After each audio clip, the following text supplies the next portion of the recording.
আপনার অনুভূতিটা কেমন লাগতেছে? আলহামদুলিল্লাহ, খুব ভালো। পরিবেশ সুন্দর লাগতেছে, দৃশ্যটা ভালো লাগতেছে, যেটার জন্য আসছি। আলহামদুলিল্লাহ।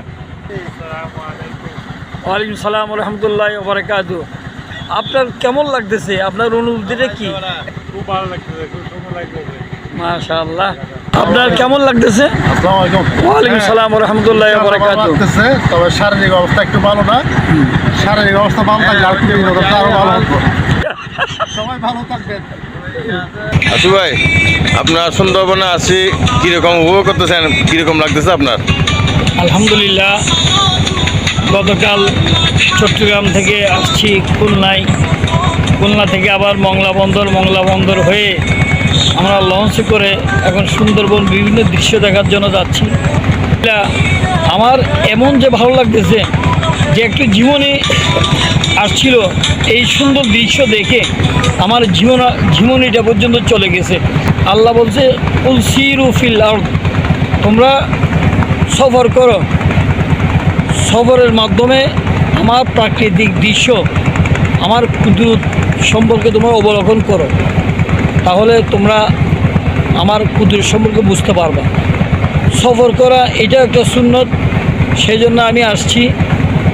আলহামদুলিল্লাহ, আমার কাছে খুব ভালো লাগতেছে।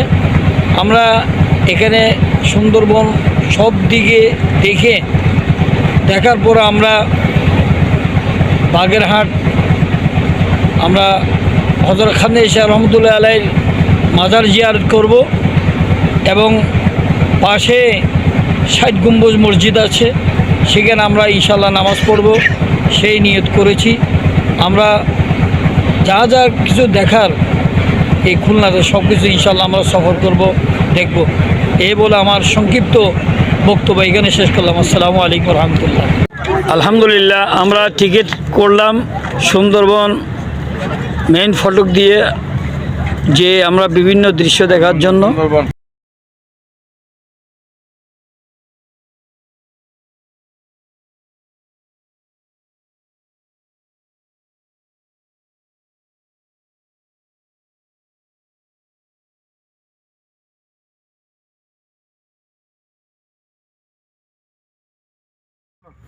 ঈগল পাখি, আমরা এখন ঈগল পাখির ভিডিও করছি। খুব সুন্দর একটা ঈগল পাখি। জাল সুন্দরবন কোকো ডাইল টাওয়ার, এই যে দোতলার উপরে আমাদের ইব্রাহিম ভাই দাঁড়িয়ে আছে। আমি একটু পরে উঠতেছি।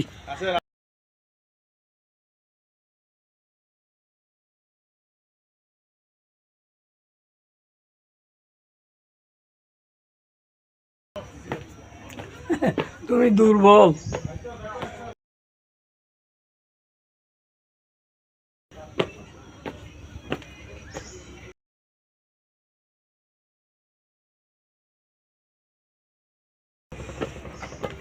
ওরে বাপ রে বাপ, কয়তালা ইব্রাহিম ভাই? কয়তালা? 10 তালা? এত উঁচু? আমরা এখন 10 তালার উপরে উঠতেছি। ওরে আল্লাহ, আলহামদুলিল্লাহ অনেক উপরে উঠছি, খাবাইয়ে গেছি আর উঠতে পারতেছি না। আল্লাহ, আমরা জোয়ান হলে এত হার্টবিট বাড়তো না, একটু বয়সের ধার প্রান্তে চলে আসছিল, সেই জন্য আমাদের উঠতে হার্টবিট বেড়ে গেছে।